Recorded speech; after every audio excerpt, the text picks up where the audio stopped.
What's up, guys? My name is Miko Hytonen, and this is Jokes and More Podcast, baby. A show where we talk about Jiu-Jitsu, life, and everything in between. We are capturing the magic moment after a hard Jiu-Jitsu training. If you don't roll, you don't know. Today, I'm joined by BJJ blue belt, entrepreneur, spiritual seeker, Stephane Navarro. Thank you. What's up, Good man? to be here, brother. Good to be here. Finally, we are here. Finally. How was the training today? Oh, it was fantastic. Actually, I'm very grateful. Yeah, very grateful in general because at the moment I'm like experiencing like a knee injury. So I'm like completely changing my way of practicing. I reduced training, but I improve in quality, and I'm like training differently, less harder, more like positioning, weight balance. What do you think, how you are protecting it? So in the specific positions, or you're trying to avoid? You told me that the twisting motion is very bad. Yeah, exactly. So I don't think it came at a specific moment. It wasn't like a bad heel hook or something like that, but I just think I was like holding the tap too much. And that's the learning I received from this, because I just need to tap like sooner, instead of like and fighting. And then I feel like there is like a kind of, when you mount furniture and you remove it and you put it back, then there is like some gap. So this is what I'm experiencing at the moment. And it's like always in Jiu-Jitsu, like nobody who does Jiu-Jitsu long enough, there is going to be some injuries, and also you need to kind of be able to train, despite the injuries. Just keep going on, but just trying to do what you can. But the knee is, that's a tough one because it involves a lot of movement. So knee is always there. But good that you're still training. And I truly believe I will heal it. Of course you will. Of course you will. And I remember when I had I had my collarbone and all of injuries what I have. I remember when I had my right collarbone, I was still training, but I was doing the rolling, so I was trying to be on my left shoulder, and I just tried to protect. Of course, you feel like sometimes you need to give up positions and stuff happens, and you kind of blame yourself, but you need to always understand like you are still training, and don't be stupid and hurt yourself more. And like by changing the angle, the way you fight, then you start discovering new things, right? Exactly, because you find new pathways, because you cannot go in one direction, and because when you're limited, you find more things. And actually in my first school, Gaijin, we used to do these kind of crazy rolls. I think it was always on a Friday. We had a circuit, so we had like kettlebells, and then we had always 1 or 2 rounds, like part of the kind of the circuit that you needed to fight with one body part away. Like for example, we were tying our arm with our body with belt, and then you needed to do a round with another guy. And all kind of crazy stuff. And sometimes we were doing like a sambo style. We were having a no-gi shorts and gi top, and your opponent had the other way. Opponent had like a rash guard and pants, and the grips were allowed, like just to challenge your mind. Exactly. And have you seen this in internet? There is this, I think it's John Wick Invitational, where these guys are fighting Jiu-Jitsu in a pit, but they're with a suit, with a tie and everything. That looks so funny. Nice. I would love to try that. Actually, they should put this in like some big companies. When you have like a issue with like your boss or whatever, you could like fix it in the octagon. Like just wearing suits and. We should. And I was thinking about that. I think I talked with Santeri like last year or something. We were thinking about having a Halloween roll, like people would just wear whatever they want and have a round. And can you imagine how many people we have in this gym? So there is a lot of guys with like crazy outfits. I don't know if we would have a Halloween rolls here. What would you wear? Interesting. Because I want to find a costume, something that I could be. It would be easy for me to roll. Like ninja. I would dress like a ninja. So it won't be so different than what we wear. Exactly. Right? And even with the headband, I like a little bit like this cartoonish style, like the Zorro face mask and everything. Or Batman. Batman is a good one. I like the. Spider-Man. Have you seen the 60s Batman with the small beer belly? But there is a guy also. He have like a big community on Instagram, and he most of the time train with like a rash guard It's a Spider-Man outfit, kind of. Oh, he's yeah. a black guy. Ah. He's doing good. Yeah, he's doing good. So maybe next Halloween we're gonna, this year we're gonna, be funny. and we should do it because it. But everybody needs to be aware that whatever you're wearing, we're gonna probably break it because we're gonna rip it. But it's gonna be super fun. Can you imagine what kind of material if we're gonna film that? And actually, what we should do, we should put that live on Scramble Academy and, for example, on my page, so people can watch it live when we are here goofing around with us. Costumes. Why not? But think about that, like in the society nowadays, it would be completely different if we do this kind of thing that in the companies or whatever, when you have a problem with someone, you can just like go and submit him and make him tap. Yeah, and can you imagine if you are the one who is going to be tapping, okay, I accept my defeat, like unfollow. but then like in the hierarchy of like big companies, corporation and everything, like boss people will be like more kind with people, because they will know that I can, rip your head away.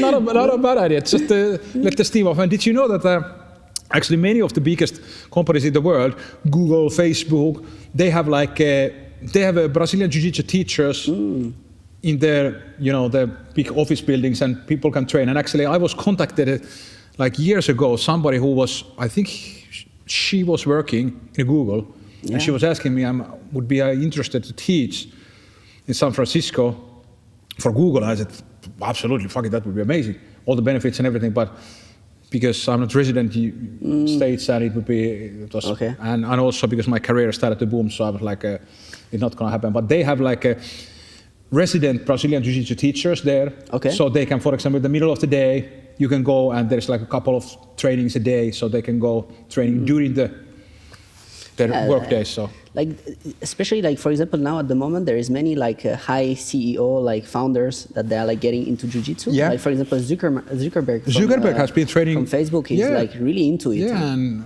he's learning from the best, huh? Yeah. And I love it because I just think that the more celebrities, or big names train Jiu-Jitsu, the better it is for our sport because the exposure. Because I think what we are doing is amazing, and everybody who does Jiu-Jitsu, they speak so like, oh, it's amazing. But it's very hard to understand if you don't do it. Of course. I remember when I was watching like Jiu-Jitsu or ground fighting, I remember the first UFC, for example, and I'm a grappler for my core. I was a wrestler when I was 4 years old, since that. But when I saw, Royce Gracie beating all the guys, I was like, what the fuck is that? Climb up and kick somebody in the head. I didn't, even I was fucking clueless. I was a grappler. But when I started to do it, I was like, oh man, if you don't know anything, if you don't do Jiu-Jitsu, it's amazing. But you have it since ever, almost. Yeah. That's a good gift. Yeah. I started 4 years old, and I did wrestling, most of my childhood. And then I started at early age.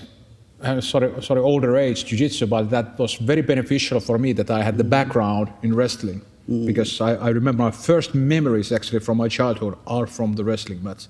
I remember the guys. I remember when we were in the locker room, and mullets were back in there, 84. The guys had these mullets and hairy chest, and they had this wrestling outfits, and I was that little boy. I remember like these guys were like, I was like, these guys can do anything.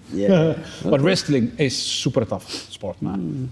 I love it. Great. Actually, this is something that also I think sometimes when I see you, because like the reason I'm here training, doing Jiu-Jitsu is thanks to you.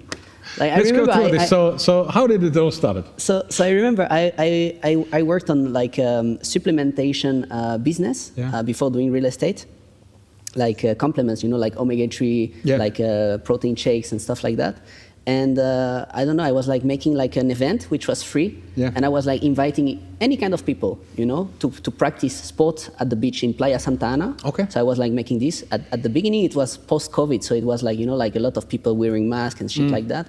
And like, so we first started, and we were like a group of 5, 6, 7 people, but really motivated. We bring like speakers, we were putting music loud and doing jumping jacks on the beach and stuff like that.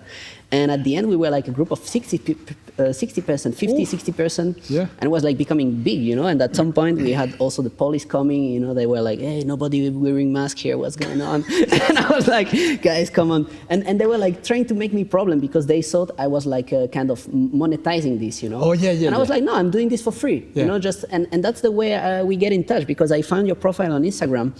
And I was like, oh, this guy is really cool. I should invite him to do the fits with us in the outdoor sport. And I messaged you and I said, I like your vibe, man, keep going. Because you were like doing like those like cold exposure to the beach. And I was like, this guy is doing good. And I don't know, we matched. And then you say, oh yeah, I'm doing Jiu-Jitsu, you should come and train. And I was like, oh, come on, Jiu-Jitsu. Training in pajama and all these things. It's not for me. But I like the guy, so I should come and try, and at least we can connect and stuff. And then I fell in love because this day was particular because you were here teaching like simple concept, but it was like, for me, it was completely new, you know. Yeah. I did judo when I was young. I started also like 5, 6 years old, something like that. But I quit very early. Then I went to boxing. Then I did a bit of Krav Maga as well, you know, Israeli martial art. Combat sport, and then and just boxing, and then lifting weights, and for me like the ground fight was like another dimension, you know. I remember Marta, this now she's black belt now, but so at that time she was purple. A tattoo Marta or the small Marta? The one she had the honorable. And she was purple belt at the time. And I remember you put me with her and you said, yeah, roll with her. And I was like, oh, come on, man. Small gap. And then, I don't know, in 5 minutes, she submit me like, I don't know, like 10 times, 15 times, 20 times. And I was like, how is it possible? You know, first I was like going gentle because I said, I don't want to hurt that girl, you know. But then I realized that she was like submitting me like I don't know, like a chicken, you know, I was like easy target. And then I was like getting most, like putting more power, right, to resist. But I realized that it wasn't possible. I was like so vulnerable. And I felt like, okay, there is something here I need to understand. Because it cannot happen like that someone just take me and submit me, break my arm, break my leg, choke me. And this is exactly what's gonna happen. You're either gonna be like angry and like, I can beat her if I really want, or you're like, I want to learn this. Of course. But it's the mentality, and luckily you choose to decide to learn it because it has been a great journey so far, and you have seen like another dimension. So thank you for bringing me into this like passion. My pleasure. And now we are here. Now we are here talking and sharing your story. 4 years later, now we are here sharing your story to the whole world. That's unbelievable. Okay, so let's unwind a little bit. So you have been doing a lot of martial arts all these years from your childhood. So let's start with this one. What is your first memory of martial arts as a kid? Like where did it all start? What is your first memory related to martial arts? You started training judo very young age, so maybe it's something related to that. So walk me through a little bit of the childhood and how you, what did you train? I think the major concept I kept from judo when I was young was to learn how to fall and how to, you know, when we do the warm-ups, for example, also in jiu-jitsu, that we like roll and everything, prepare the body for these kind of situations. And I think it helped me all my life, you know, because I had like bike accident, car accident, many like crazy stuff that happened to me. And like it could have been worse. And I know that this is like preparation of the body. Cool. So what age did you do judo? So you started like a... So it was probably 5, 6 years old. So let's go back. You were born in France. Born in France. Your family is from there. So my parents are Spanish. Okay. My dad is from Madrid and my mom is from Malaga. Okay. And actually this is funny because I recently did like a DNA test, you know, from My Heritage company. So in France it's forbidden, you cannot order them. But here you can. And then you receive like a kit at home, and then you do like this saliva test, and you send it. And actually, what I thought about our like I told it to my mom, to my dad, to my grandma, and everything. And it's funny because we thought we were like from my dad was from Madrid and everything, but actually we are from Basque, like North Spain. North, okay. 65%. Then I have also like 40%. Portuguese. I have some Italian blood, some Celt blood. also from Algeria. I was like, whoa, okay, that's a bit of a cocktail. So right why did your parents went to France? So they met in France. Okay, so they were working there, or yeah, they were working there. Okay, yeah, in the textiles. They met there, and you were the result. Yeah, the magic happened, and then I just arrived. Right? How old you were when you moved away from France? You came straight from France to here, or did you? So I did all my study. I grew up in France. Yeah. And then at age of 25, I moved to Australia. Okay. Because I was working also in the textile industry. Yeah. And I had kind of nervous breakdown. I was like, oh man, it's so sad. I cannot if my life is gonna be this for the rest of my life, it's not satisfying. Yeah. I mean, sometimes you win on the paper, but internally you feel like shit. Yeah. Yeah, and then it's like then it doesn't matter if you are successful, you have money, if you're not happy, if you don't feel good. Yeah. It doesn't matter. Exactly. It doesn't matter. This happened to you. Yeah. Well, how was to Australia? How long you stayed there? Oh man, it was the best time of my life. Oh, I've never been there, but I've always wanted to go. Tell me a little bit. Where do you live there, and how was actually, I lived in a van. Yeah. Nah. I think you told me the story. Was this place where you went to the swimming and they were like, oh, this place is full of sharks? Yeah. Okay, I will tell you that one. Do you know abalones? Abalones is like seafood. Okay. And in Europe, here it costs a lot of money. It's like caviar. Yeah. It's like a delicatessen. I don't know. Yeah. And so I moved to Australia. We bought a camper van, and we were doing the farm jobs and everything to get the second year visa, because when you apply for the visa in Australia, they are very strict on migration. So they give you 1 year easy, but then if you want to get a second year, you need to work 88 days in a farm, or in construction or specific jobs that require labor. So we did that, and then after that we get money from the work we did, and we were traveling all the East Coast. And at some point we went to Tasmania, and we loved it so much, Tasmania, because there is no humans. It's full nature. It's crazy.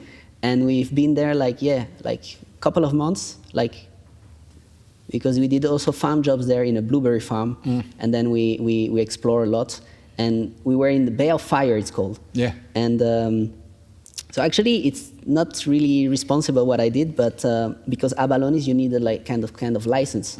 But at that time, I didn't really notice. Yeah. And then you find out the information as soon as you do silly things and some, because so I didn't know. I didn't know. But I started getting involved into fishing. I was fishing a lot. I was catching salmons and everything. Having nice barbecue in the nature. That was the van life for real. I was I felt like Indiana Jones every day. Oh yeah. That was a good time. And at some point I started getting interested into underwater hunting. Yeah. With harpoon and hunting. Yeah. And also a guy told me about abalones.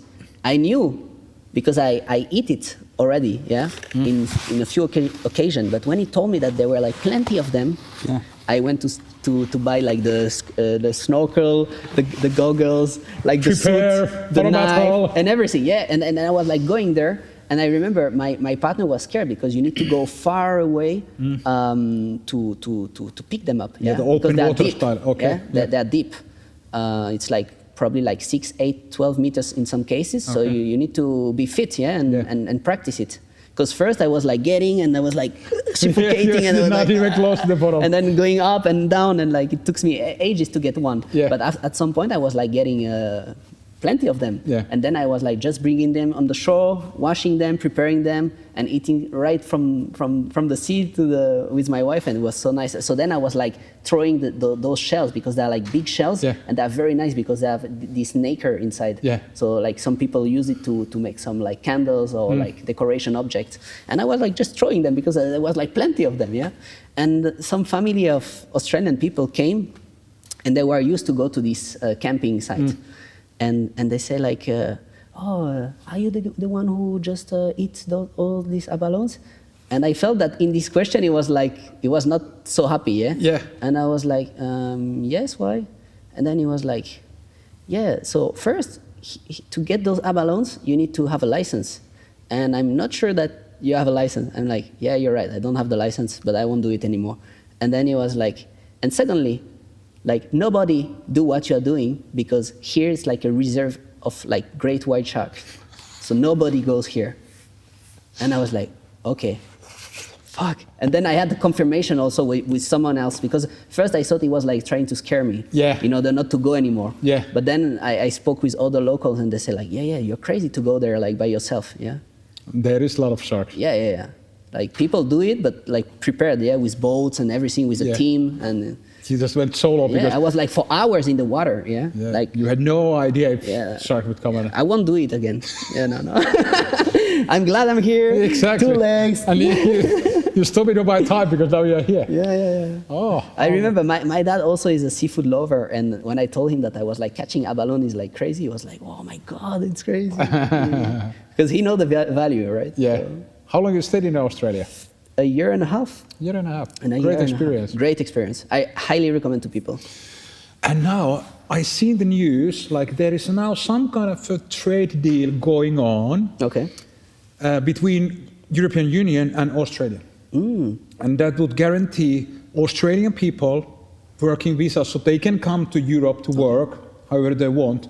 And of course it needs to be 2 ways. Yeah. Even though, in Europe we have like, I don't know how many in European Union, 500 million people, 4.5, a lot of people, and there is much less. But still, like, if it's gonna happen, I think, for example, I would love to go there to do seminars for a couple of months, or just to explore. I remember actually when I was, I don't know, maybe when I was 20. Okay. I was always dreaming about Gold Coast from Australia. Yeah. I was seeing the surfer girls with the white hair, and I was like, "Wow, man, I want to go there." And internet was fairly new. Okay. And I went to the library, to the internet. You needed to kind of book it advance and everything.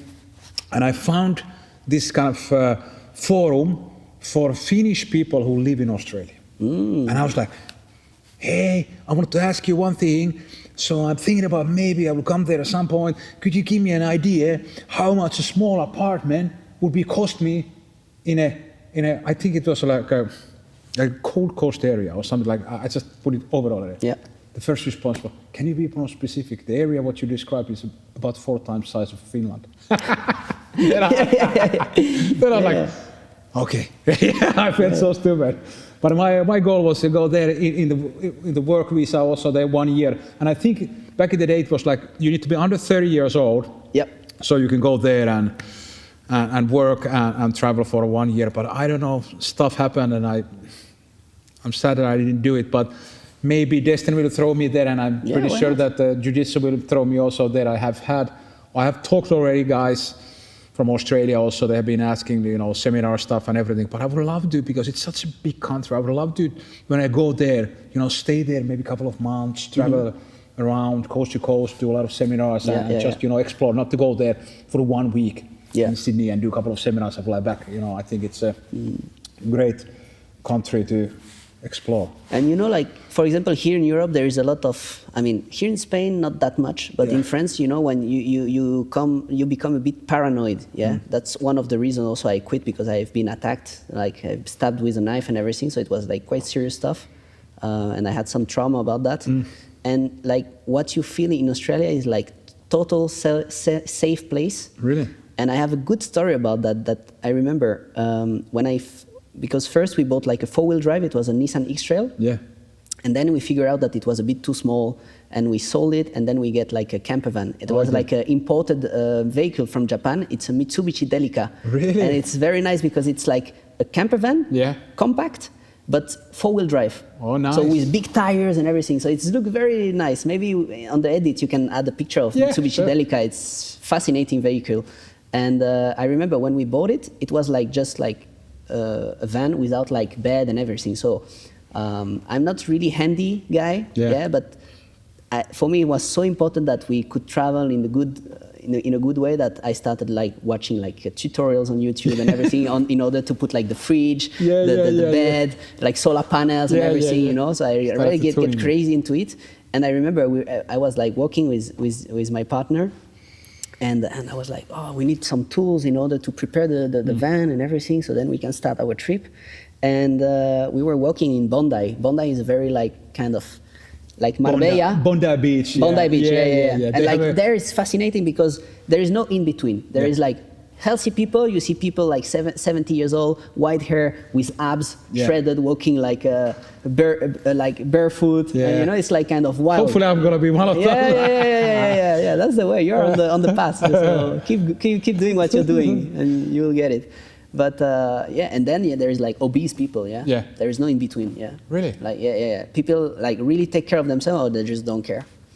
That's what you see in And I think this happens everywhere. And actually, I just read like that 70% of people in the States are now obese. 70.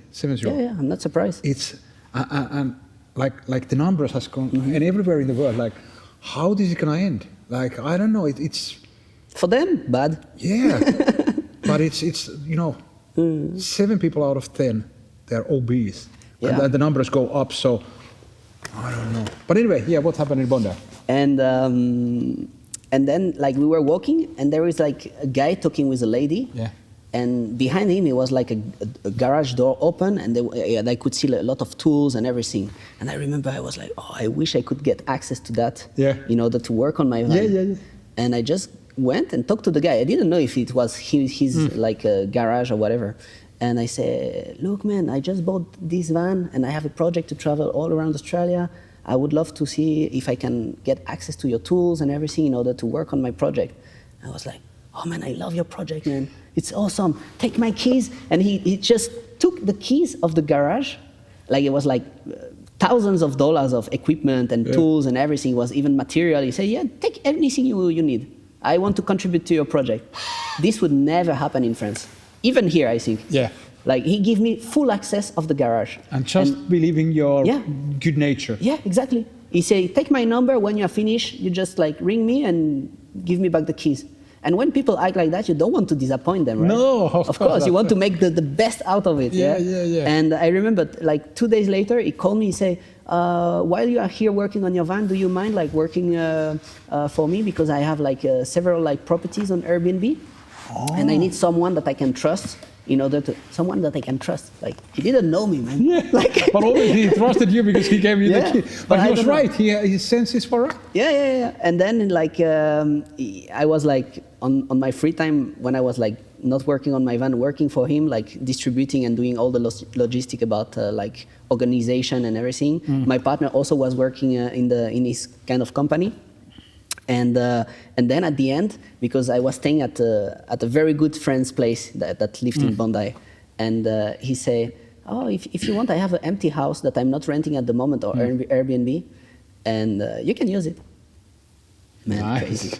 Crazy. At the end, we stayed like 3 weeks, almost 1 month there, when I was like working properly on the van. And we were getting paid, we get free accommodation. The guy was like a legendary. Like, nice. You're still connected with him? Yeah. He said, I should soon go to Portugal, we should connect. I said, if he comes to Portugal, I go there to see him, visit him, for sure. Yeah, for him, it's much longer distance. But this kind of... And the house, man. Like housing, like here we say like, it's expensive.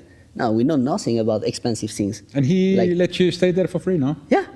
And the house was like, it was like a kind of like very expensive house, probably like multiple millions, because like even a small apartment in Bondi costs, it's very expensive. Yeah. Like square meters there, it's like out of what we know here. Yeah. And the house was probably like 5, 6, 7 million. And every room had like a special theme. So it was one that was like the jungle theme. Another one was like more like with mirrors and stuff like that. You know, like kind of eccentric guy. But it's having access to all these things just by saying hello to a stranger, and I told him about the project, and he wanted to help me and everything. I was like, wow. How can you not be grateful about Australia with that? And I had many stories like that in Australia. Unbelievable. Yeah, people like really trust people. That's great, because that's what we are missing in society nowadays. Yeah. Like, and kind of a good reason, because people are not trustworthy anymore. Yeah. But there it's a different. When this was? This was 2028. 2020. 2018. Sorry. 2018. I think in the future. Under 10 years ago. So it's 18. Very interesting, very interesting. Now I want to go there even more. So if you are from Australia and you know how to arrange the customs for me, so contact me. I want to come there. Yeah, nice. So oh man, that was great. So what happened? You from the Bondi?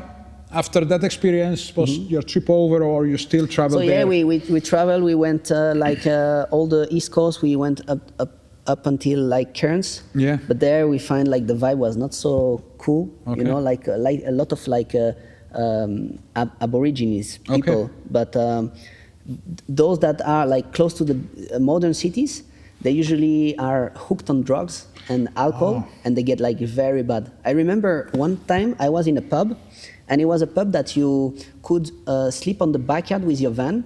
In order, like, but in exchange, you needed to go there and have drink and food. And Okay, so it was that's kind why. of, Yeah. you can sleep in our property, but you need to be customers. Use your facility Yeah. and buy stuff from us. And bring I some. remember I was playing pool with my partner, and start talking with a Aboriginal guy, and it was very friendly. Like we had good connection. He was telling me stories about his culture, his tribe, the way they celebrate weddings, and kind of things like that. It was crazy, like, you know, like they go and hunt the dugongs, you know, like sea elephants. Oh yeah, and yeah, this yeah. for them is delicatessen, and they are allowed to, even like turtles that are protected, like indigenous people from Australia, they can hunt them, and it's they don't get like Yeah, problems. because it's their heritage and Yeah, everything. it's so, like their thing, right? Yeah. And he was telling me those things, and at some point he ordered a beer. Yeah. So there is more like a pint. Yeah, if you order smaller than pint, they look at you like, eh. And he didn't even drink half of the pint, and he completely changed. Really? Completely changed. He had no like power to handle the alcohol. And no I think tolerance. no became- tolerance. yeah. And he was a big guy, big strong guy.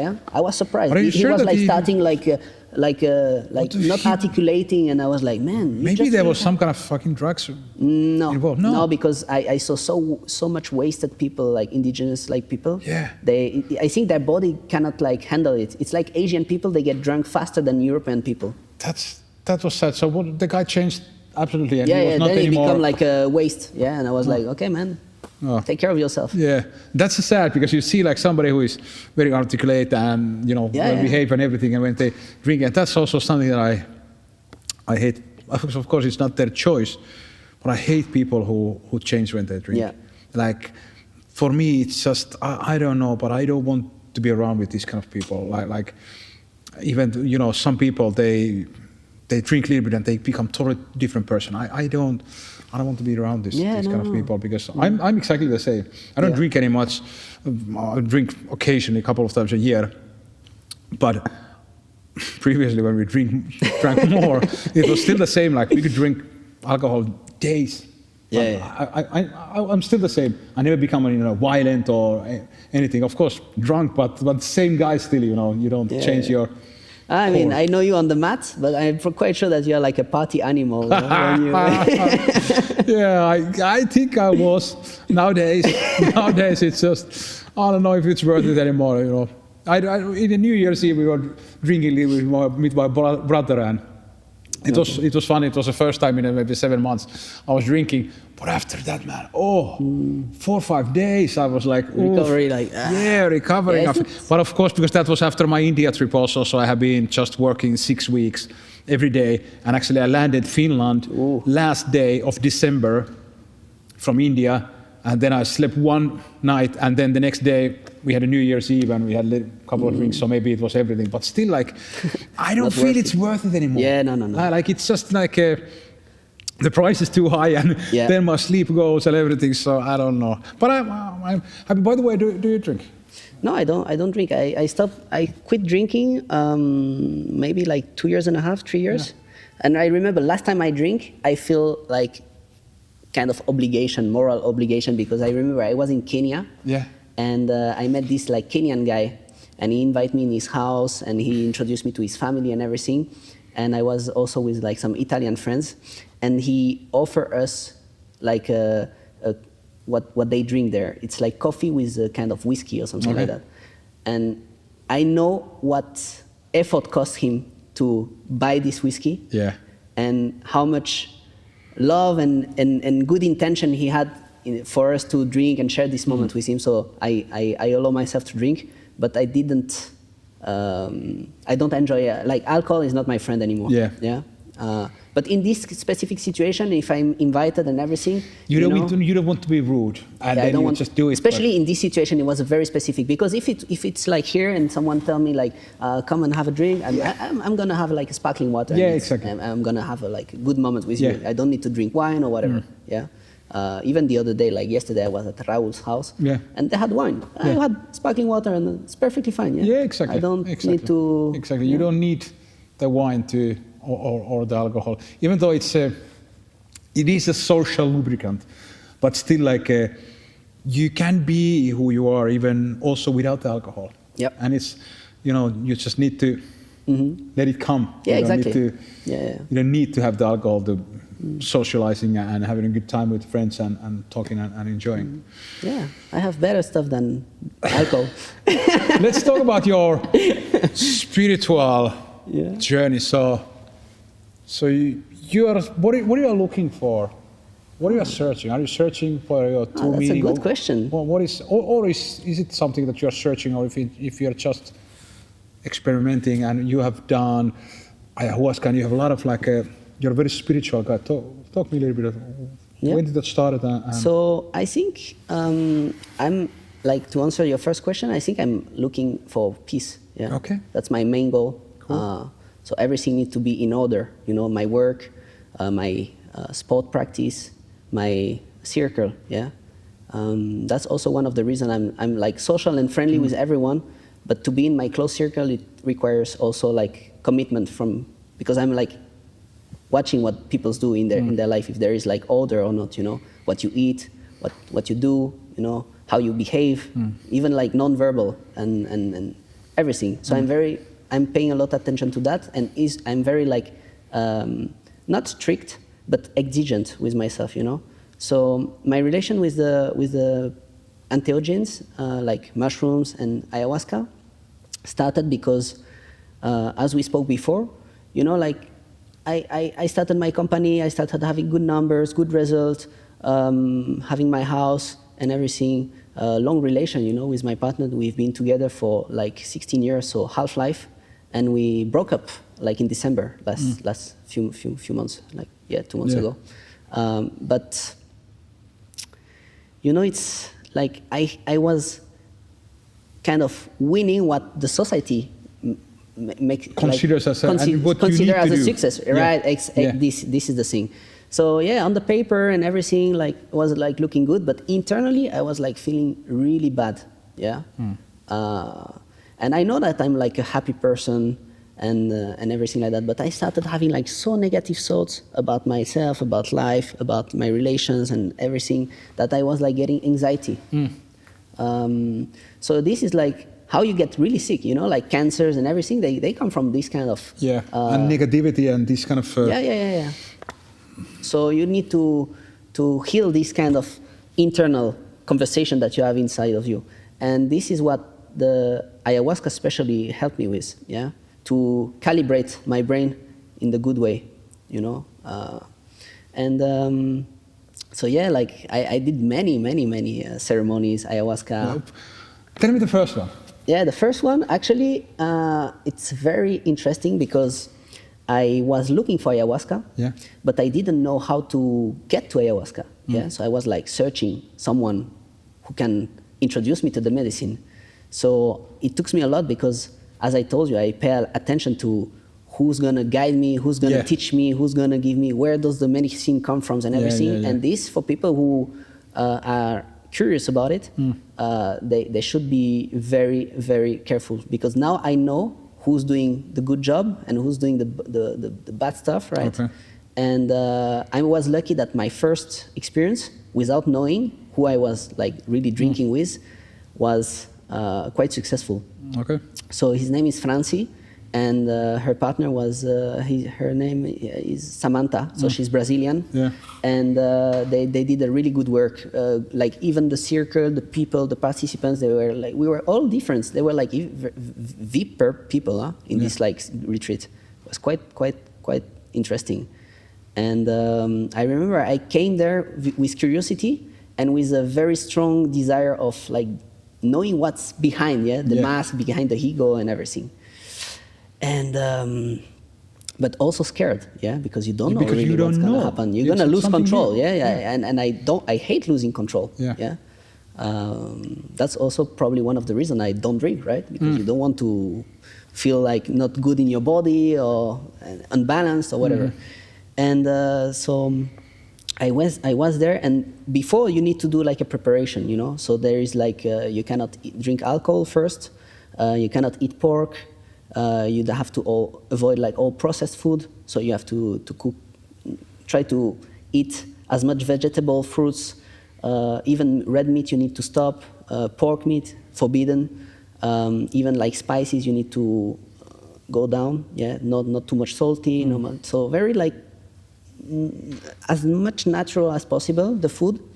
Also, you have to avoid like toxic relation, fights, arguing with people. So it's like a month of preparation to go into the ceremony that you have really to center on yourself. Like if you meditate more. Like take this month as a gift for yourself, just to holidays, kind of spiritual holidays.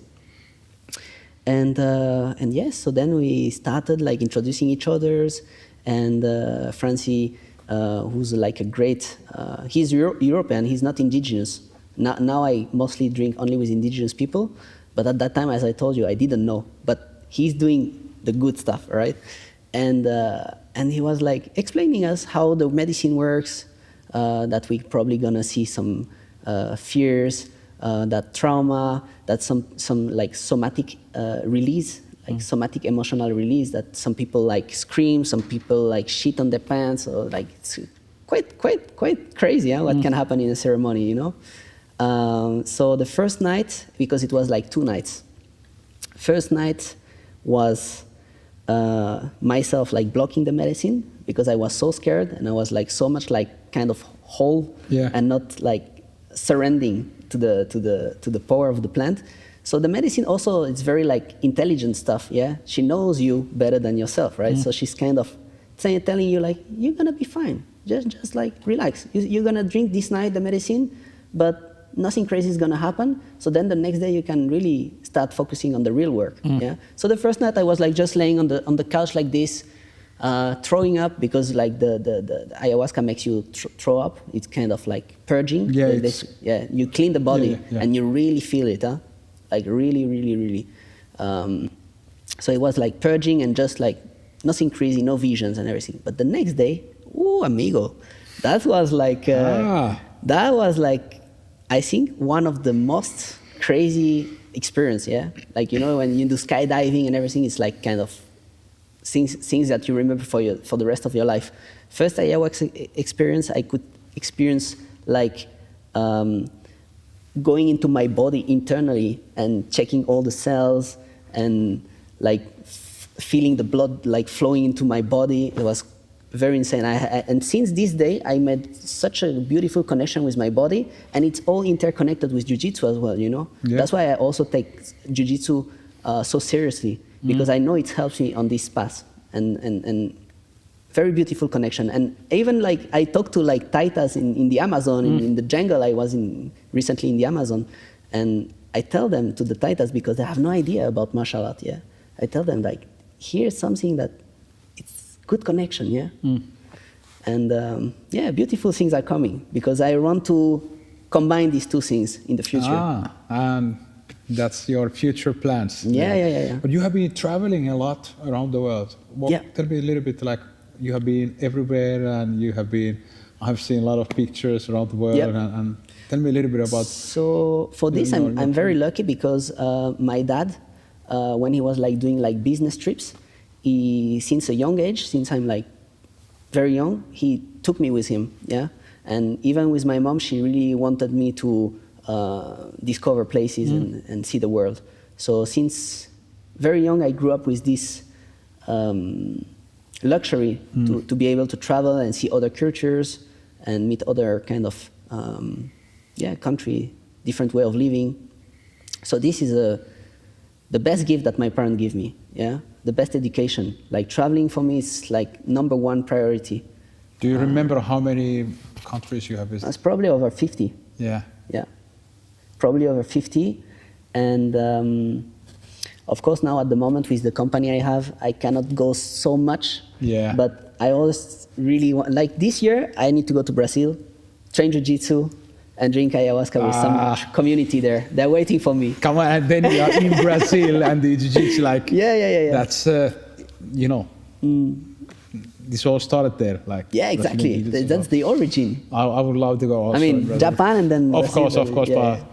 but in a sense, like Brazilian Yeah. version of Jiu-Jitsu, it started there. But yeah, like traveling for me, it's like, I think it's the only expense that costs you money, Yeah. but makes you richer.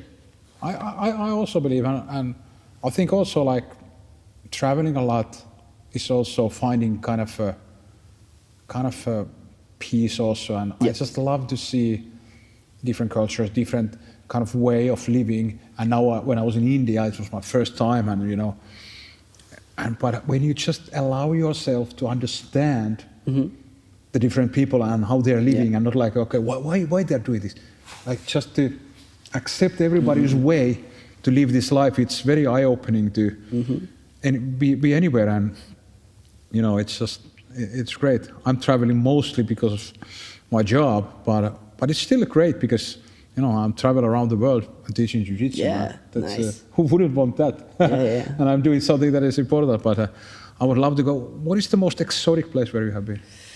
You have been in Africa, you have been everywhere. Costa Rica, I would say, because biodiversity is crazy, and I love nature. Pura vida, like massive rainforest and everything. Yeah, because for example, my last exotic travel was Putumayo in Colombia. So this is like the border with Amazon, with Ecuador and Colombia, and it's like jungle, pure jungle, like Amazon. But there is not so many animals like in Costa Rica. There you see like raccoons and like tucanos and everything everywhere. And it's like a colorful. Yeah. I mean, you can go out and it would be curious not seeing animals there. Oh, unbelievable. And then in Colombia, for example, you need to look for them. Yeah. But in Costa Rica, it's like crazy. Everywhere. I remember actually the first kimono which I fell in love from Manto was Pura Vida. Yep. And it was inspired by Costa Rica. They had there was a red and blue like palm trees, and then there was like a very colorful, some kind of a parrot's design and everything. And I remember because of that kimono, I sent Manto a message that I love your stuff. This is the most beautiful kimono, because I remember like there, even it was like 15 years ago, and all the kimonos were almost like the same way, you know, built and very old school, and it was like a colorful and like super positive vibe, and I was like, I love this, like positive vibe with the colors and everything, and that's from the Costa Rica inspired, because the Pura Vida there they say there. But I would also love to go there at some point. So you should. Maybe I will go. What is your next destination going to be? Brazil.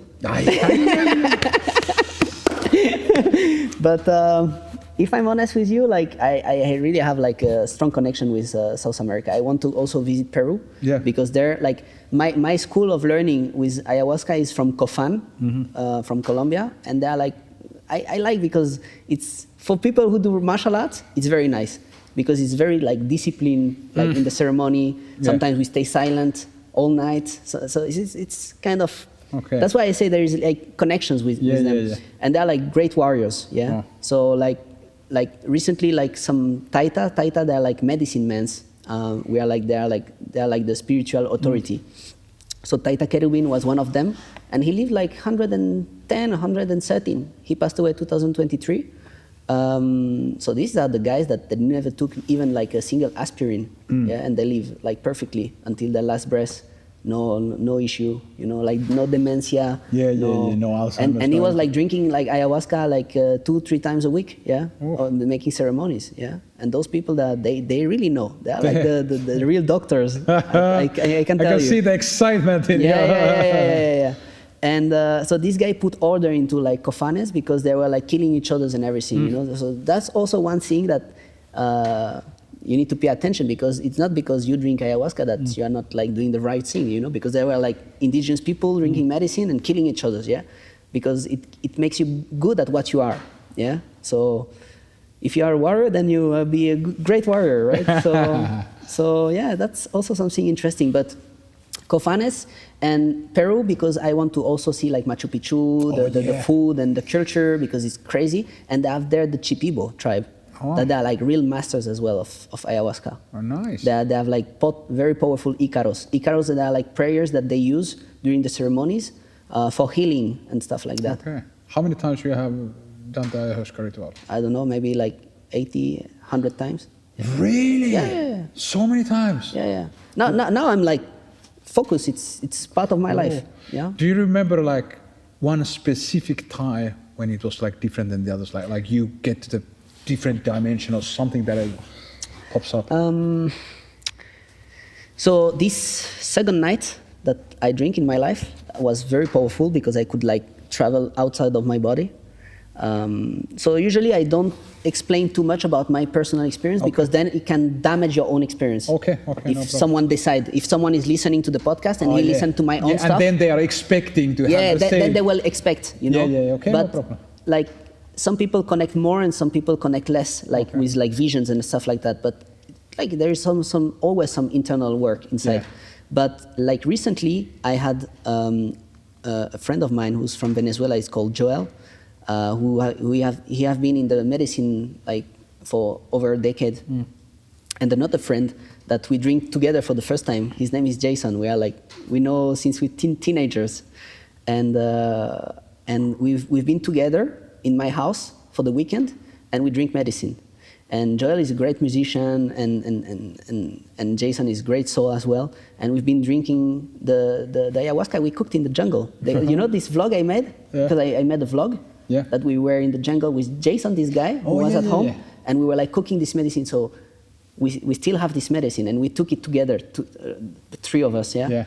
And like for example, this pain that I have in the knee, I won't say that I heal myself, but now the reason I am training and I am able to do it, it's because I did something. I don't know what, you know. It's the medicine through me that helps me to recover from it. I'm not saying that I have special power, that would be insane, right? But something happened, and that's why I feel more confident to come and train, because otherwise I would be staying at home recovering. Yeah, because knee injuries, you can still, you have been rolling, I'm still doing kind of like a semi-intense training. Like if I wouldn't know, I wouldn't, kind of notice that you have a quite serious injury. So this was powerful, because I know that like entheogens like psilocybin and DMT works on the neuroplasticity. So it's I don't want to disclose too much.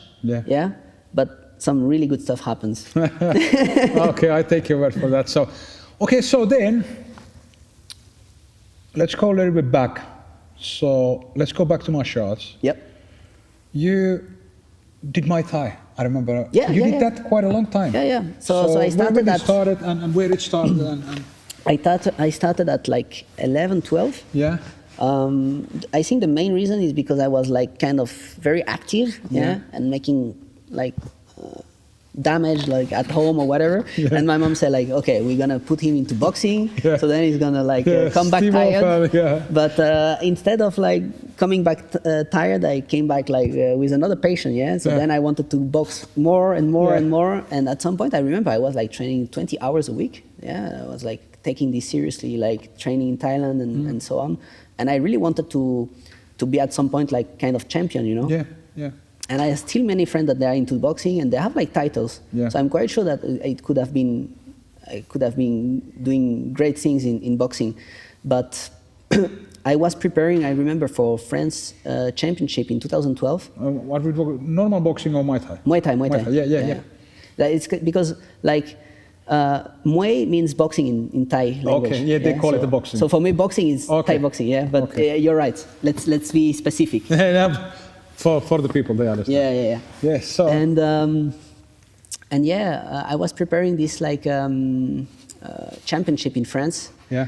And I put a lot of effort into it. And I remember like a month and a half before, so that was the 21 of November 2012. I remember the days perfectly. I'm not a date guy, but those days, I remember them for the rest of my life.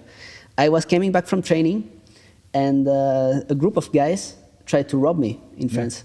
And it turned really bad. Yeah, they stabbed me, I finished on the floor, they jumped on my head several times, I had like commotion, and I had like kind of broken wrists. I had the wrist was inflated like that, like ribs. I couldn't, like, even when I was breathing or laughing or coughing, it was super painful, you know. So I even didn't make a radio, but it was probably like not probably heartbroken, but some damage I received there. And so then I completely forgot about boxing. Really? Yeah. I mean, I've been training few sparrings and things like that, but nothing serious. It was one specific incident that kind of killed your interest. Yeah. Why do you think that it's correlated with that? I think it was like my first awakening because I faced death like quite seriously at that time, at this moment. And then you started maybe prioritizing other things, and you're like, this is not anymore important. Exactly. So, okay. Yeah. How did you? I mean, being strong, being fit, it's important. But being a competitor, pushing yourself to the limit, I kind of understand and I respect it. But I mean, it's not. You don't want that to be the meaning of your life. Yeah, and that exactly. Incident kind of, and it's too much sacrifice. Yeah, because if you want to be a competitor athlete, you need to sacrifice everything. Yeah, exactly. That needs to be your main thing. Relationships, family, everything needs to be on the secondary place. You need to focus on being a winner and pushing and winning and just and also building the mindset like I'm a winner. Like it's also demanding. So especially boxing, you know, because like there is a lot of impact. Yeah.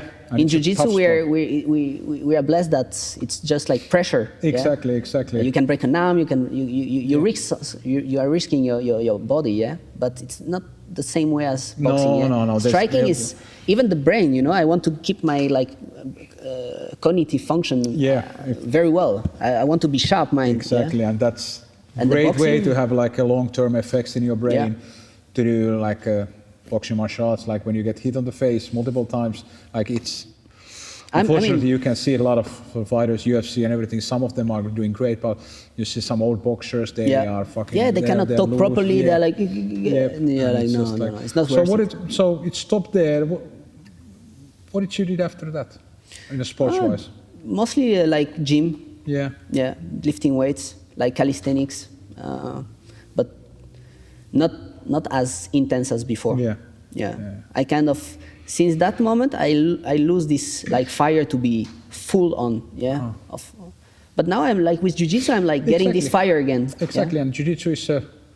What do you think is the biggest benefit of training Jiu-Jitsu? To think clearly. Great answer. To think clearly, because that's actually, I wrote a book like recently and I'm talking about that, but it's in French. I still need to make the English version and so probably I will make it or not, who knows. But like what I feel with Jiu-Jitsu is that under the pressure, of course, sometimes you start panicking, but when you're panicking is where you lose really. But when you come back to the breathing, because also this is also something that I'm like exploring. I'm exploring ayahuasca, but also like conscious breathing through breathwork, like Wim Hof and everything. I know you do this. I do it. So since Australia, I'm doing like Wim Hof. Oh, nice. 2018, 2019, and I really noticed that when you are aware about your breathing and you handle the pressure, it's kind of also something working internally. And then when you are outside the mat, like any kind of situation that are stressful, they're not stressful really. You can kind of use the same skill set and same mindset to, but Jiu-Jitsu is, because I was just today, and the Emilia girl was training, I think her third training, and she was like, I'm exhausted, and I said like, I remember like when you do the first rounds, when you do the first sparrings, you are using all of your power, you are tense, you are like, what is happening? And again, the learning how to be peaceful in a stressful situation. Exactly. If somebody bends you, put your ankles to your ears, you're not panicking. You're like, well, I'm gonna be okay. Like learning that, I think that's very beneficial, and that's That's a great answer, and I think that's the first one what I have had so far. Like I have asked this many people, but that's great. What about the Wim Hof? How many minutes are you doing at the moment? How many rounds you do? So I do 4 rounds, depend. Yeah. And sometimes I do like 3 minutes, 3 minutes 30. So Yeah. I could push and go to 4 minutes. My top is like 4.09, something like that. But now I'm also like really focusing on like emptying a lot my lungs. Yep. So now I do most of the time like 2 minutes. Okay. But it's like 2 minutes that you go deeper than 4 minutes that I was doing in the past. I have the same, like, and I see like clear correlation. I do it every morning, so I wake up 7:05, and I'm going to do my Wim Hof. I make a breakfast first, then I do the Wim Hof, then I do my bodyweight circuit. I do push-ups, pull-ups. I do all of stuff before I eat the breakfast. But I do first thing in the morning is the Wim Hof, and especially when I'm thinking something, like if I'm not, for example, last night I didn't sleep good, and everything's fine, but I just felt like odd, and I was like, I don't know what is going on, and I tried to force the breathing, like, okay, let's do it. Like, calm down, focus in it, and you need to be able to be present. Yeah. If I'm pushing it through and I'm just, I want to just do this because I need to do it, then it's like 1:30 sometimes. I'm like, what the fuck is happening? And then when you focus, it's like easy 2.5 hours. So my also regular is somewhere 4:15 or something like that. But now I also enjoy like doing about 2 minutes, but but it's strange, like, do you have the same experience, like, when you try to rush it and when you are not focusing on the moment, it's just not working at the way you want it? At the beginning, I think I had that, but not anymore. I don't know why, because maybe it's my busy mind, sometimes it's just like, because I have so many things, and sometimes they, all the stuff what is happening in my life, it just catches me, and even though with my phone, I realized that I'm in a lot of problems, because now, of course, my phone is part of my job. I'm connecting with people, I'm answering people, I'm doing all the stuff, but I can see that I'm getting anxious if I don't have my phone. Even if I'm starting to read, I'm like, I can read 10 or 15 pages, and then I'm gonna start like look at my phone, and I'm like, what the fuck is that? And it's just, I can imagine, because it's already like an addiction for me, but for someone with you with so much like followers and notifications and dopamine, it's a tough challenge. Huh? It is, but I need to start to do it again, because I did it before, like let's say more or less a year ago. I decided like every day, 8:05, I'm going to put my phone on airplane mode. Okay. Then I'm going to read from 8 to more or less 10, and then I'm going to go to sleep, so I have like 9 hours to sleep. And I tried to do it also yesterday, but I stopped with my phone like 9:30, and then I was reading 30 minutes. And even the reading was like, I just want to rush this through, like I can accept it, like, take your time. Take your time, sensei. Exactly. I know. You're the sensei. I know. But it's What book are you reading at the moment? At the moment, I'm reading Ben McIntyre's book about SAS, beginning of SAS, when they started SAS in Africa in 1941, and how actually their first mission in SAA, they had like 56 guys, and they went their first mission, and the weather was terrible, and they said, you shouldn't be doing this, but they decided, like, we want to show that we can do it. 21 guys died in the first mission, so half of the SAS force died, and they couldn't do the mission, so they were like, absolute failure. And they were like, oh shit, what are we going to do now? And then they went to the second mission. They was able to, blew up 74 airplanes in the coast of Africa, like Italian planes and Nazi Germany planes and everything. Okay. And now interesting story. And I do read, by the way. At the moment, I'm reading like the Dale Carnegie. So he was like one of the first billionaires in the human history. He was in the steel company. Nice. In United States. And he did a lot of books. One of his most famous books is How to Make Friends and Influence People. Oh, yeah. So the title sounds really bad, like manipulation and everything. No. But it's really interesting about how the human mind works. I love these kind of books that also, I read a lot of, like, I don't read books that are 100% fiction. Yeah. For me, it's like it's okay if people want to read it, but for me, read, for example, somebody who writes a story about whatever it is, 700 pages. Yeah. I'm feeling that I cannot learn something from a made-up story. Yeah, Of course, yeah. probably it's not true, but my mind is like I want to read true stories and inspiration about mindful stuff, mindfulness, some true crime stuff and biographies and history, and I want to feel that that's a very important point that you just mentioned, that when it's fiction, right? Yeah. And you have to be very aware about who do you listen to. Yeah. Yeah. I'm not gonna take dentist treatment of a guy who have like white, like yellow teeth, or like you know. Yep. So you have to be in order with what he's Yeah. predicating or telling. Or That's it, exactly, and I feel that also in personal way in Jiu-Jitsu. Like, I'm a teacher, I'm a pretty well-known teacher, and you know, I teach around the world all the time. And as a teacher, I wouldn't need to be in this shape. I'm in the best shape of my life every single day. I'm in a top notch all the time, and I love this because also my students can see like, fuck man, this guy's fucking 45 and he's smashing it, and he's like, I want to lead the guys by my example. Like I live very disciplined life because I decide so. I don't need to. I can be this teacher kind of without living this disciplined life, but I think everything kind of binds together, and I enjoy the discipline, and I enjoy it, what it makes on my mind, and especially you enjoy the discipline because you feel like it makes you the better version of yourself, and when you overcome these obstacles every single morning.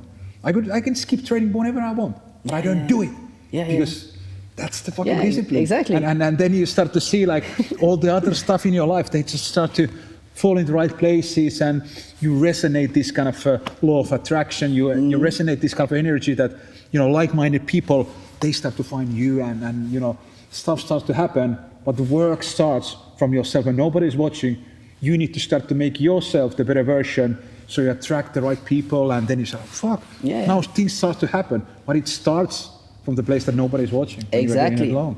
Yeah, that's a great gift that you just discovered. Yeah. And it works also the way around. When you stop doing things that makes you feel good, then you sink. Yeah. So when you start having this vision of life, you cannot go back. No. Because I decided already, like now, because I truly am in physically, spiritually, mentally way. I'm the best version of me ever, and I love the journey that every single day, kind of, I'm getting a little bit better.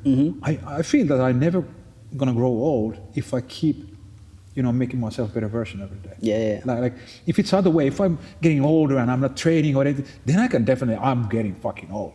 But if you put the work in and just, stay disciplined, I feel like it doesn't bother me what age I am. I truly don't care. Discipline is, I think it's a very important part. And I see that the more I become successful, the more discipline levels I start to add in my life. And I see like I have met billionaires, and I've been teaching billionaires and like super successful people, and all of them, they have certain levels of discipline in their life. They are not reckless. They have not everybody is like in great shape, but they have other aspects of their life which is very disciplined and controlled, and I admire that. But for me, everything starts from physicality, because being in great shape in physical form, that's the only thing that you can have always with you. Yep. It's gonna, you're gonna feel better, your mind is gonna function better, and you're gonna carry yourself different. Yeah, this and knowledge for me are the major ingredient for own success, right? Exactly. I even see like business as a sport, Yeah. It's like competition with yourself, right? Exactly. And because there is still, even though there is a lot of cheat codes in the world, but you cannot be in a great shape physically if you don't put the work in. If you see somebody who is in a fucking good shape, you know that they are working pretty hard to maintain it. And great example, our friend Andrew Forshaw. Yeah. Ooh. What a successful guy in the business world, big president of big company, and great physical shape, and always have emphasize that. He always says he's old and whatever, but he's so dangerous. Yeah, he's solid. I don't know. Fucking guy is a fucking beef, man. Great guy. Oh yeah. He's also one of my favorite teachers here. Yeah. You, him, Santeri, of course. But Santeri, for example, I admire him more as a competitor. But he's a competitor and but I see more passion now in his teachings now. Yeah, and he has something changed in his mind. Yeah, during these years. Actually, when we were talking with Santeri like a couple of years ago, and he told me like openly, like, Miko, the teaching, it's just, and I said, it's understandable because you are a professional competitor. Mm-hmm. And the training method for professional competitor is that you need to train a little bit selfish. You need to win the rounds, and you cannot, like I train, I give up positions all the time, so I goof around. Not going to happen if you're a competitor. So I told him, like, just accept it. In teaching, it's more of a sharing, and you're going to find your way how you're going to start to enjoy the teaching. And I have seen his progress. I'm very proud of him. Like he enjoys it more, and he's more engaged. But it's because he has been a competitor. Like he was actually, when Santeri got his black belt, he was the second youngest black belt ever, second youngest black belt in Europe to get his black belt. Wow. Of course, now there is new guys, but when he got it, he was the second youngest in Europe. So he has been like very long in a competitive mindset. But I can see that he enjoys it a little bit more. And I told him, like, also in the future, everybody gets old, so you need to also enjoy it because you can build a legacy around. He's already like very well-known competitor, and he can be a teacher after 15 years. But you're not going to be when you are 48. You're not going to be ADCC trial champion adult division. That's not going to happen. So you need to find a way how you can do this. What about your diet? What do you eat? So the diet, I avoid completely processed food. Wow. So recently I was doing 1 meal a day, and I realized that I was like getting too small. You're so thinking, because I'm already one of the lighter here in the gym. Yep. So I feel like the weight of you and Manolo and all these guys that are like, I feel like, like people tell me like, yeah, you should go and lift weights also to complement with like Jiu-Jitsu. I say, hey, I'm lifting weights every day, with Manolo, you, like Raul, they're like all over like 15, 20, 30, 50 kilo. So, some of you guys, it's crazy, for me it's like lifting weights every day, bench pressing and, but yeah, like the diet. So now I'm eating on the morning, so 3 eggs with asparagus or broccoli and a bit of rice, but not many carbs. Sometimes when I feel the connection, and tea. Yeah. What kind of tea you drink? Green tea? Like blue tea. Blue? What is blue tea? Blue tea, so it's in between of like dark and green tea. So it's partially oxidized. Okay. Yeah. Okay. So it's a bit fancy, yeah. But I enjoy it, yeah.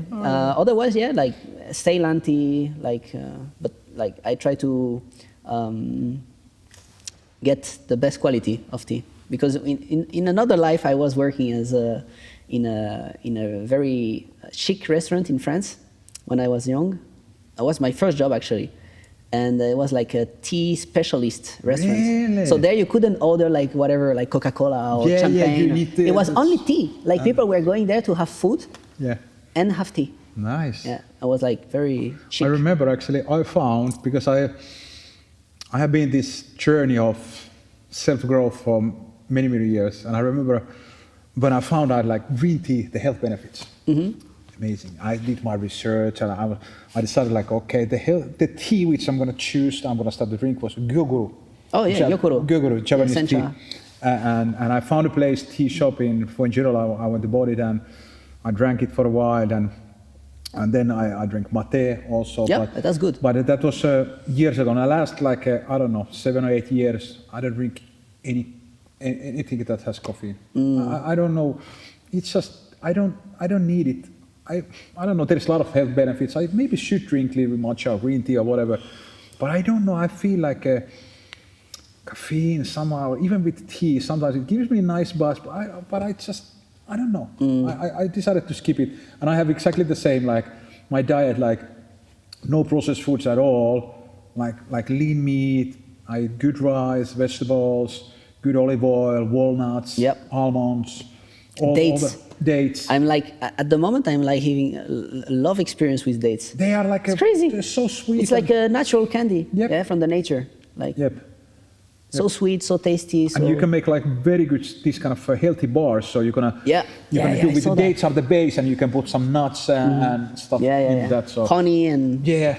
I see that. I need to implement that because I see the nice reels on Instagram about that. And okay, so what about if, I don't know if you have any cheat days, but if you want to eat something that is not healthy, what is your choice? What do you like? Sometimes maybe a pizza. Yeah, why not? What is your favorite pizza? What kind of? What fillings? I would say like margarita. With like a nice di bufala mozzarella. But I have my places, because it needs to be like masa madre, like the how they call it in English, sourdough. Oh, sourdough, yeah. Yeah, so then it's like a proper pizza, not like shitty ones. Yep. But yes, these or nice burger sometimes also. I love burgers, and I also love, like, if you have, let's say we have a burger and some kind of a fries inside, and I love if I have like a 4 or 5 different kind of dips, or Parmesan dip, alioli, and like a different dips, and then I can just, try it all. I'm gonna mix it all. I'm gonna go crazy. I have a good place for burgers, actually. Oh, yeah, maybe we go can, one day. Maybe we can go. Maybe we can go one day. Yeah, why not? But I also enjoy it. Like, I don't have a cheat days. I decided, like, whenever I want, I can eat. Like not like, once a week I'm gonna have a cheat day and I'm gonna eat sweets. And no. It's follow your like, intuition. Exactly. And your body knows. Yeah, exactly. And I feel just everything works better when I eat clean, and especially, I did a lot of these kind of smoothies, and I bought like frozen berries and I did the smoothies, and I was like, why my stomach and I don't feel good. Yeah. But the amount of pesticides, for example, strawberries, if they're not organic berries, they are full of all kind of, my body's fine-tuned fucking machine nowadays. So I can feel it, like if I eat like random berries a lot, like, but if I have like good, nice, I know it's clean, organic, for example, blueberries, nothing. But if I buy it from the store, because they are full of, stuff, they're not clean, and I can feel it immediately. Yeah. So it's like, I'm happy that my body tells me immediately, but I'm also sad because to feel great, I need to be very cautious what I eat, and I need to find, organic stuff and good stuff. But it's just like even the person who prepared the food is important, Oh, really? Yeah, I'm sensitive to it goes that deep. Yeah. Yeah. Because like in restaurants, atmosphere. Yeah. Especially in the kitchens, there is a lot of drug addicts and people using drugs. Yeah, and they are. And I don't want to eat food prepared by people who are like on drugs or substance or whatever, like alcoholics and stuff like that. Okay. So I'm really, when I eat somewhere, it's because I really trust the people, yeah. Do you go out a lot to eat? Not so much, because I really enjoy to cook as well. Yeah. But when I go, it's because I know the place, right? Yeah. That's why I like, for example, these like Japanese restaurants, omakase and stuff like that. Yeah, That the chef are great when you see the chef is smiling. the chef is in front of you. Yeah, you can see. It cannot be like and you can feel his energy. Yeah, everything. exactly. And I have had great experiences with this kind of teppanyaki restaurants where the guy is like full of smiles and it gives me positive energy. Yeah. I'm like, oh man, this is good. Yeah, this I really enjoy. Nice. So you cook by yourself? Yeah, I like to cook any kind of things like Thai, Asian, French, bœuf bourguignon, things like that. Nice. And yeah, so the breakfast is mostly like 3 eggs for having like the good amount of proteins and minerals, vitamins, fresh fruits, sometimes like, as I said, broccoli or asparagus, but mostly like fruits and eggs on the morning, like dates, banana, pears, and then lunch, freestyle. I mean, healthy, but no limit. Yeah? I eat like plenty because, like, I realized that especially before coming here to train, if I eat too much, that I feel dizzy. I feel like I'm not sharp. I feel like So I just avoid carbs on the morning, and then like lunch, I eat properly, like carbs, a lot of vegetables, proteins, meat, fish, chicken. But yeah, I really enjoy eating like normal food, healthy food. Yeah. Yeah, and it's like you start to also enjoy the healthy food, like it tastes good, and you start to crave like salads and stuff like that. So I eat like 4 times a day. So I eat all of my meals between 8 in the morning and 8 in the evening. It was not kind of my decision, but it just came natural for me. I eat like a breakfast, and I eat 3 times a day. And sometimes for me it's like the second meal, let's say if I eat like, or the third one around 5, and I feel like I'm not super hungry, but I have seen that I need to do it. I need to eat it, and I have been, I've been lifting a lot of kettlebells, and I have been growing muscle like last 2 years because I have been starting to eat more and lift more. But it's just if you want to get bigger, you need to eat so much, and sometimes it's for me it's like sometimes it's a struggle. Yeah, exactly. Sometimes it's a struggle because I'm like, I don't want to eat, but if I don't have enough calories, and because I train, I do like 8 rounds of bodyweight training every single day during the day in my house. And the one round consists, there is push-ups, kettlebell curls, then there is like I do this kind of movement with 20 kilo kettlebells, and I do lifting, I do like and for me it's because I always want to kind of bundle things together. So for me it's like always before my meal, I do 2 rounds of this bodyweight exercise. So then I earn my meal. So always before the meal, so 4 times a day, before breakfast and all of my meals. So then it kind of fills up my day, and I don't need to go to the gym because, to be honest with you, it's enough to train Jiu-Jitsu, and I'm also a private person, so I love my own space. I love to be alone, and I love to just, mind my own business, and then I can do my training in-house, which is great. And then when I combine it with always before my meal, then I don't need to stress like, okay, what time today I need to train? No, everything's like it's like a fucking controlled machine. Before I eat, I'm gonna do it. For example, now when I go home, food is ready, so I'm gonna do my 2 rounds, then I eat, relax, and then the next round is gonna be before the next meal. So then it's like everything. But you told me you eat a crazy amount of chicken. 1.2 kilo of chicken every day. Like it's that's only the chicken, and then veggies, berries and nuts and everything and all of that. But I saw like if I don't eat that much of protein, I was 78 kilos, 79. My goal was always I want to stay over 80. Okay. But I was struggling. I was like, now I go to sleep 84 and a half, and I wake up like 82 or 83, and that's because I eat enough. Can you imagine how much I train every day? And when you eat very clean food, to get the amount of calories you need, it's easy to get empty calories if you eat shit. But when you eat very healthy food, you need to eat a lot of. I eat organic chicken, a little bit basmati rice, vegetables, and get the proper amount of stuff. I need to get more because I want to grow. So I need to eat a lot of it. But so far looking good, and I kind of enjoy it. But some meals is it's hard. But I'm now 84 kilos, so let's see if I'm still growing. Yeah, and again for me, how it started, like for me, never I didn't want to I need to be big. I want to be. For me, it was because I had my shoulder injuries from Jiu-Jitsu. Yeah, I remember. I broke my both collarbones, and I was like, and always, here, big, strong guys, and I was always having problems. And actually, I broke my both shoulders while my mother gave me birth when I was a kid. So my mother was so small, so my both shoulders got broken when I was born. So maybe there is, some kind of correlation. But anyway, it was like I had always like shoulder problems, and it hurt because people smashed me. I was like, I need to protect my shoulders. I need to create a little bit of cushion, and that requires physical work and body weights and just lifting stuff. And then I say like, okay, and now I don't even remember when I had any problems with shoulder injuries, or basically, actually, I have had like a herniated back disc and with my elbow last year, and like Jiu-Jitsu, but not with shoulders, because I pack a little bit of muscle, so I feel much more confident when we land or whatever. So that was the reason. Very good. And now I also feel like when I'm becoming much stronger, I feel like, man, Jiu-Jitsu is great, but it's even fucking better when you're strong. When you have good techniques, and when you combine that with like when you're powerful, come on, even better. That adds value. That doesn't take anything away. It's just much better to be strong and technical than only be technical. Yeah, because before I was not strong, I was technical always, but now I'm also becoming strong, and I'm like, come on.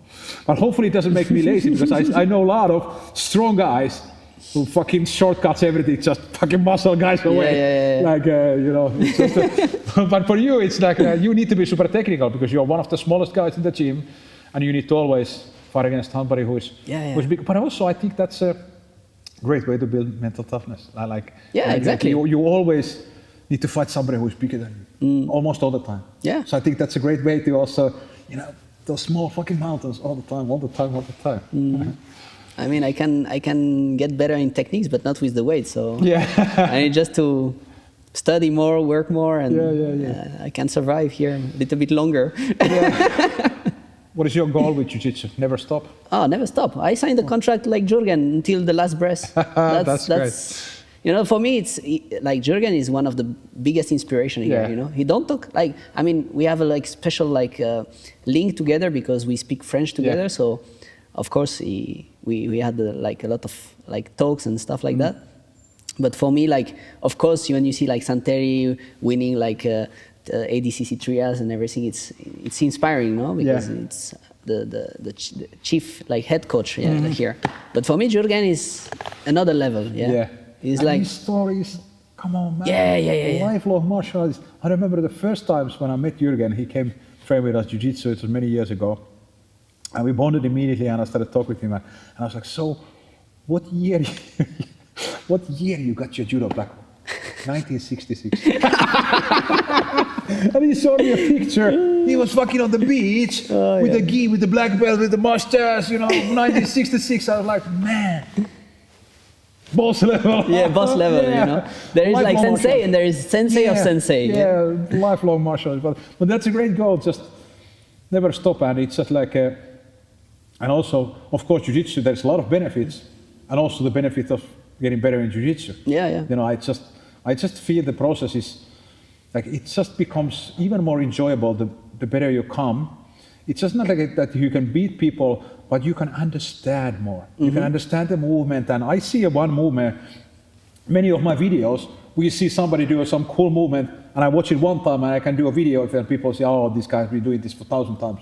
No, but just when you do it long enough, you can start to understand, and it's just more enjoyable, because Jiu-Jitsu, the most hardest thing is the frustration, you don't understand what is happening, but when you get better, you just, okay, so pum, this, everything starts to make sense, and then it's even more enjoyable, even though you get still, smashed, but it doesn't matter, but you understand what is happening, and it's just, it's in that way, it's more enjoyable. And how long have you been in a blue belt now? So I've been white belt 2 years, and 2 years blue belt. Yeah, more or less. But every day. But I'm not training for the belts. No. I don't care. And always the belts will follow your skill set. Yeah. But the thing is because also for me, of course, since the day I started, I was dreaming about becoming a black belt. Not about because of the black belt, but I know if I'm a black belt, I'm really good at Jiu-Jitsu. But also I tell people that when you get a new belt, even though we don't do this for belts, but take the time to appreciate the journey, because it's a new page turning. So kind of think about all the sacrifice, everything what it needed to come, for example, when you get your purple belt, that one day, don't think about it, it doesn't matter. It matters. There's a lot of hard work. We gotta train the next day. Everything's gonna, but really crystallize the moment and kind of appreciate the journey so far, and think, fuck, now I'm here and it's just continuing, but it's, And actually, I have a funny story about this promotion. It was on the group, they were telling a promotion, graduation day, and I was like, oh no, I'm not gonna go, because I wonder if I get the blue belt, I want to still be a white belt. So I didn't go, and then like few days after, I went to training, and Santori promoted me at the end of the class, and I was like, oh no. Yeah, because we made too early. We made the list. We always make the list, and if somebody doesn't come to graduation, we will keep the belt. You know, in a normal training. But that's totally normal because it's always classical imposter syndrome, and you feel like, because then when you're white belt, nobody expects you anything. And now it's like, now we're thinking about, when I'm going to get my fucking purple belt, it's come on, it's easier to be blue belt, you know. There's a lot of blue belts, you know, you can be anywhere. So, but also remember that we are your teachers, so we know better than you. Yeah, of course. So of course. Never doubt your teachers, like, oh, I'm not ready, because they would not be a teacher if they would know. They know your level because they have seen it. And it's always like you don't feel your own progress so much because all the people besides you also are getting better. So there needs to be guys around you who recognizes the skill level and how you're getting better. And for you, like I can see, like the last, I don't know, maybe 4 or 5 months, there has been big improvement. The weight control, like I told you, like you're more glued to me, and there's no space. It's much harder to sweep you, and it's just like you control your weight and your balance much more, and there is this kind of calmness, which is natural because you're starting to reach the next level, which I was expecting, but now I can see it. Like the last couple of months, I can feel it. And before it was, you know, semi-easy for me to sweep you and do whatever, but now it's not easy. Like I need to, you know, you don't expose yourself. You don't create space so much between us, so I could, you know, sweep you everywhere. So, so it's just, but great to see, and I'm proud of your progress. You're still here, man. Yeah, because I have great teachers, right? So it's normal, part of the game. So yeah, we are. What do you want to be when you grow up? Actually, at the moment, I'm like, my main source of income is like being a real estate agent. Yeah. I think my purpose is deeper than that. I really want to not be like a guide or something like that, but just be someone who help people, you know, to find themselves truly. Yeah. Great. So yeah, it's already taking place. You know, I'm already like putting a lot of effort into it. We are like organizing retreats, and I would like also at some point not people just go there to drink ayahuasca and meet crazy people and do their internal work with the medicine, but also like combine it with jiu-jitsu at some point. And I can see the place. I see it already, you know? Yeah, we like, have been actually talking about this, and that's a great, beautiful kind of symbiosis. Yep. And I think you are... It can really help people. I truly believe it. And you can find a new dimension of this experience through jiu-jitsu, because it's very personal, it's very intense, but it's also like learning your own body. Like I always tell people, why do we do specific body weight movements? I'm not a big fan of doing jumping jacks, for example.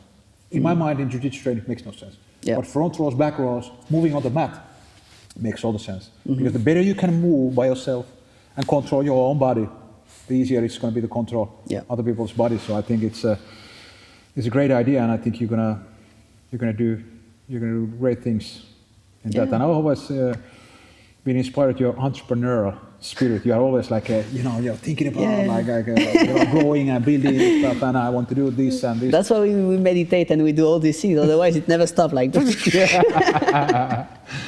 it's like I think it's a good thing to always have something going on and moving on. Yeah, exactly. Not like being stimulated. Yeah, exactly, stimulated and in all possible ways. Yeah. Physical way, mental way, and I think everything kind of binds it together. If you kind of accept everything and just be like, oh, here we are. I think, I don't know, you're going to lose something.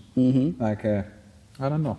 But I also want to always think about what I'm going to do next, and I'm always planning already, like where I want to be, and just, not just, this moment, but what I want to do and where I want to go. And now I'm in this situation because of the decisions what I made years ago. Yep.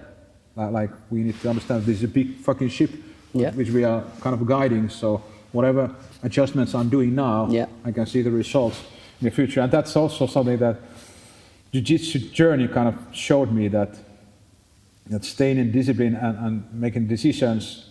Now I pick up the fruits of the decisions that I made years ago.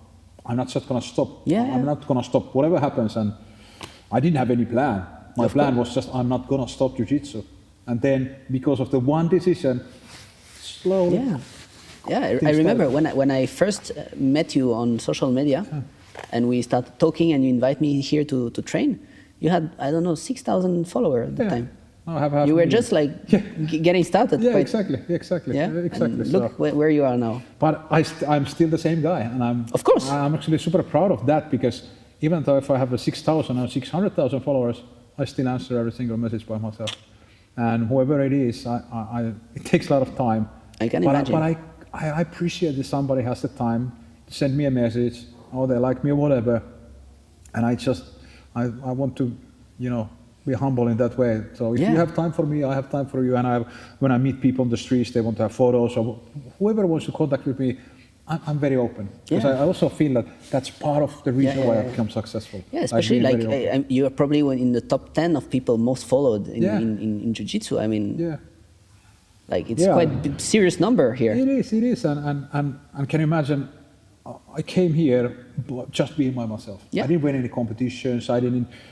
Just my passion for Jiu-Jitsu and my passion for just sharing. That's what's all about, being yourself. Yeah. Because you are not selling a product. Yeah. You are the product. You are like, it's personal branding. Exactly. And that's what I'm gonna invest, not in a company anymore, but more into something more specific to me. And it's also easy to kind of maintain, because if you are who you are, like I have asked this, people have asked this question many times, like, what is the secret? I said, the secret is to be who you are. Yeah. And that's, for example, like this podcast, I don't have any plan. We just started to talk. And I love the process of being yourself. Now I love it.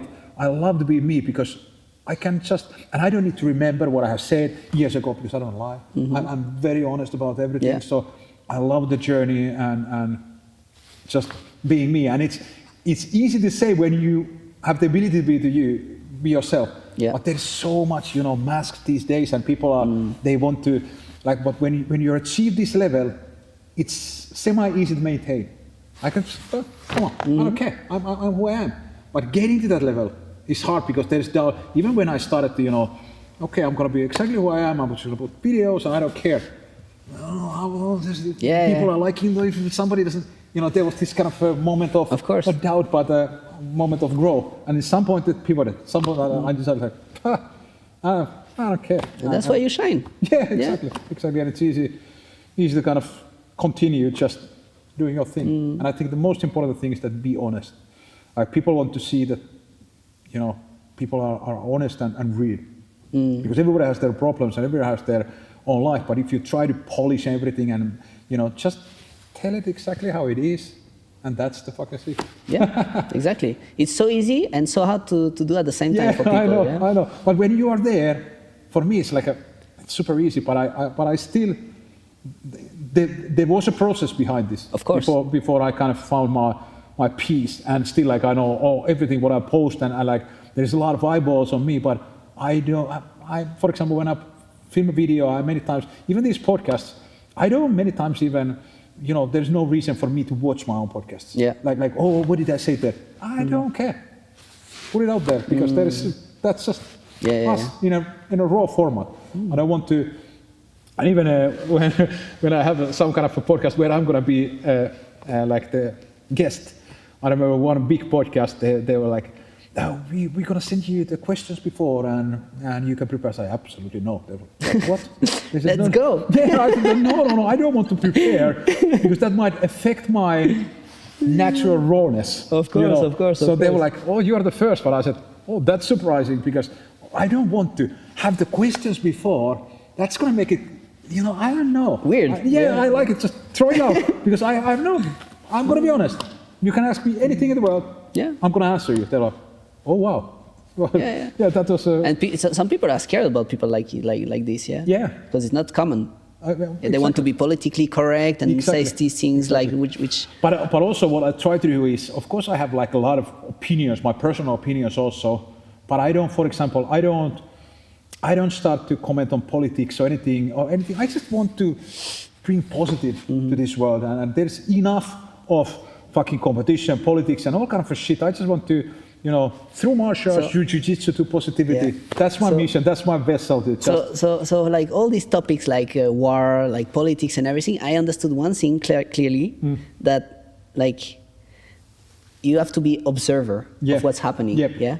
But as long as you stick into one like side, then you enter in the game. Yeah, exactly. And they fuck you. Yeah, exactly. Because then you start having like a discussion with family members and everything. Do you remember this like COVID time? Like it was crazy. People vaccinated, non-vaccinated. If you are like a right thinker, left thinker from politics or whatever, like war in Ukraine, defending. If I'm for Trump or for Putin, like all these things, they are like made to create like chaos in the community and divide people and I love Jiu-Jitsu because also one thing, have you ever heard anybody talk about fucking politics in this match? No. Exactly. Because, we're gonna keep this space. And again, I know you can have your own opinions, I have my own opinion, everybody has their own opinions, but I love that we have a space where we are only focusing on learning how to fucking choke each other, like our, opponent's arms. We are other matters to deal with. And it's just refreshing because everywhere you go, all the social media, it's about everything. So in this environment, that's not happening, and that's also why I'm not going to start to take any part of that game, even my podcast or anything. I'm not going to. It doesn't matter. I want to stay out of it because, As I said, as soon as you enter into it and you take positions, then you're part of the whole scam that they're like. I know. And we have this secret bubble called Jiu-Jitsu, secret society, just train Jiu-Jitsu every day. To put us in the right place, right, at the right time. And it's just so humbling every day, Yeah, sometimes you are doing great rounds, and then you take a round with Santeri, and he smashes you everywhere. Like sometimes, you have like few trainings that you feel your improvement, and you start thinking like things are clicking and everything, and you go training, and you're like, I'm gonna be good today, and the random guy comes and just like destroy you, and you're like, there's still so much to learn. It's just like you grow up, and then they cut you grow up. This is like the universe sending you like like the teacher, like the lesson. Stop reading, boy. Pam. Just somebody flashes you again. But and it will happen, and that will never stop. Of course, when you get better, there's going to be less guys who are capable of manhandling you. But there is always going to be those guys. Like I get beaten every day.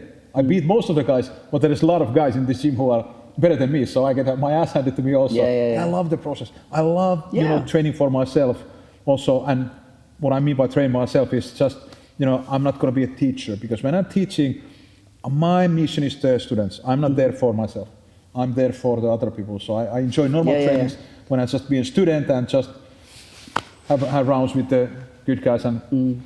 When you teach, we were talking that with other students here, that we really feel that you enjoy like passing information. It's really in you. This is like it is, and I really want in your DNA. And I want my students to learn, and I'm really engaged and involved of their knowing it. So everything what they're doing, I can see like, don't do it this, because I really want them to learn. And the more the teacher is engaging with the students, the more you're going to learn. So the more I put it into your teaching, the faster you're going to learn. And I think it's worth it. Because I think you put your time here, even though I teach all of the classes here, I teach for free. I don't get any money. I teach for love of the art. But I think that's the least that I can give for the... and you get paid a different way. Yeah, exactly. And I still I do about 80% of my job for free. About 80% of all of the teachings I do for free. But 20% I need to charge because I need to pay my bills, and I couldn't, I couldn't do my thing if I wouldn't. But I also, because you remember when I started to teach, I've been teaching quite a long time, but first years it was 20 euros an hour. And before that I was even teaching for free, and I still do a lot of teaching for free. And it's not, I just want to pass the art. I love helping people to become better versions of themselves through martial arts. And we feel it, huh? Yeah, but that's great. And how you're going to pay me back is just putting the time and getting better. And in one day, hopefully, when you're going to start to teach your own students, you're going to pass this same kind of way of teaching and taking care of them, and be a fucking butterfly effect, man. That's how I kind of also enjoy like passing wisdom to people, because there is something quite interesting that, for example, if I have 100 euro in the pocket and I decide to give you half of it, then I'm 50 euro poorer than before.